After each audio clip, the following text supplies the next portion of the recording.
Hello everybody and welcome back to my channel. It feels like it has been a long time, but I am sure that is just a mixture of the international break obviously taking place.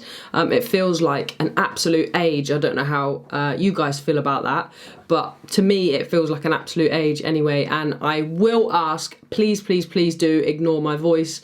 I am still recovering from some, I don't know what it is at this point. I don't know what I am. If I was a dog, they'd put me down. I just keep getting ill. I just keep picking up every kind of illness under the sun. So yeah, ignore my voice. I know it sounds probably more horrific than usual, but please do ignore it.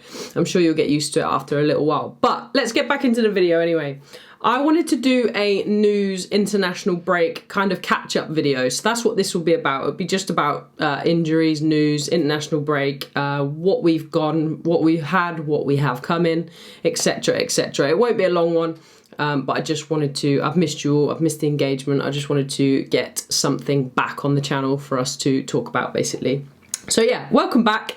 Again, I apologise for the lack of videos, being under the weather, but I am hoping I'm on the rise again now, and hopefully this is for the last time as well that I pick up some sort of horrible illness. But it is good to be back, and it is good to have all the international breaks over this side of Christmas and until March, I think it is, the next international break. So yeah, good to have that done. But so let's talk about how we left then. How we left for international break. Obviously we have had 5 games unbeaten now, which I feel like is a massive positive kind of positive change. We haven't had that for a long time, especially under Amorim. The 2 draws that we had, so we had 3 wins and 2 draws. I think the draws were very disappointing. I think we should have picked up the 3 points in both of those. It felt more like 2 points lost than 1 point gained. But that's what my question is. Are we asking too much of Manchester United now? If you'd asked me that at the beginning of the season, I probably would change, but it's because I've watched the improvement under us as of right now that I think we should have probably picked those points up, especially against those types of teams. But yeah, that's how we left it then. 5 games unbeaten. How do we now go from that into this transition? Will be interesting, I feel. How do we come from 5 games unbeaten before the international break? How does the mentality, having been off Manchester United duty for a week, how does the mentality then now carry over to obviously them being back? That'll be interesting for us to see. There's a lot of questions over Manchester United's mentality that I have for sure, and I know you guys probably will have as well, but that's been our biggest issue. Well, one of our biggest issues for a long time is the mentality, so it'd be interesting to see how they respond to that now coming back in. But also, I just wanted to quickly mention, obviously during the international break we've seen some of the well, you may have, you may not have, but I just wanted to talk about the Manchester United women's team. Advanced past PSG in the Champions League with a very convincing 2-1 win at Old Trafford. I did actually watch the game myself, and we looked to be far the better team, deserved the win. Probably didn't even deserve PSG to score, but what a wonderful goal that was from PSG. And yeah, and probably on a lesser positive note, the result against Manchester City. I'm not going to delve too much into it, but it's a shame. I think that we've started really well in the WSL this season. So it is a bit of a shock and a shame that we've come out and lost to that calibre. But look, it's not easy against Manchester City, is it? The men lost 3-0, the women lose 3-0. I'm hoping it's just more of a shock result. But we'll try and look more into the positive form that we have instead of the one-off, hopefully one-off result that we did pick up with the ladies team. So let's talk about the players on international duty then. Elephant in the room is obviously Bruno Fernandes. Has another great international spell with Portugal. He has been very positive in their attacking play. Casemiro as well for Brazil has had an excellent game. 2 games for Casemiro.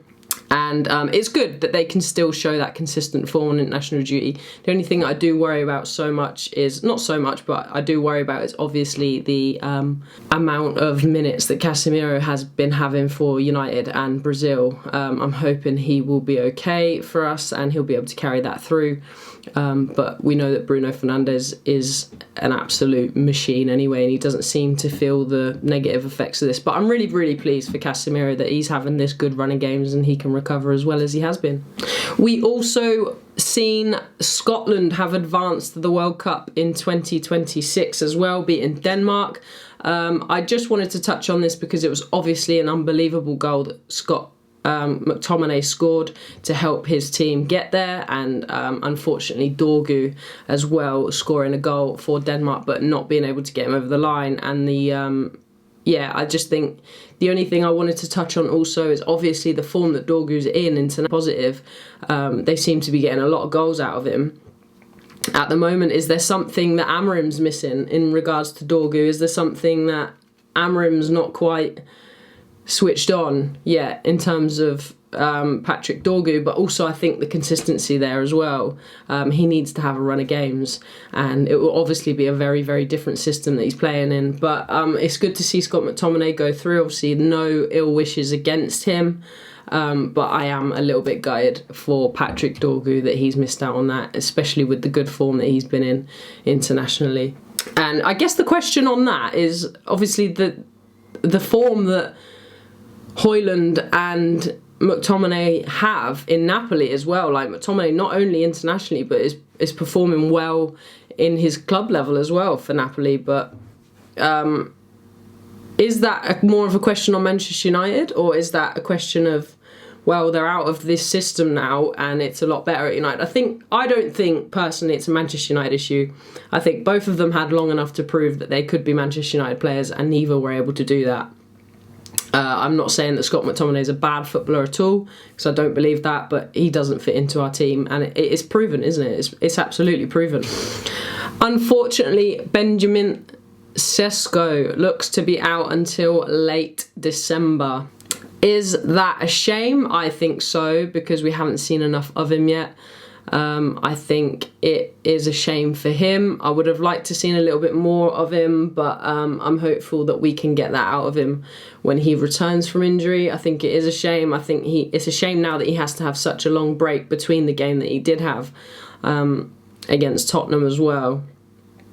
But is it a good opportunity for Xerxes to come in? I'm not so convinced that Xerxes will be the straight swap for Sesko. I think that we've played in the system before where he has put Cunha up top and puts Mount in the 10 instead.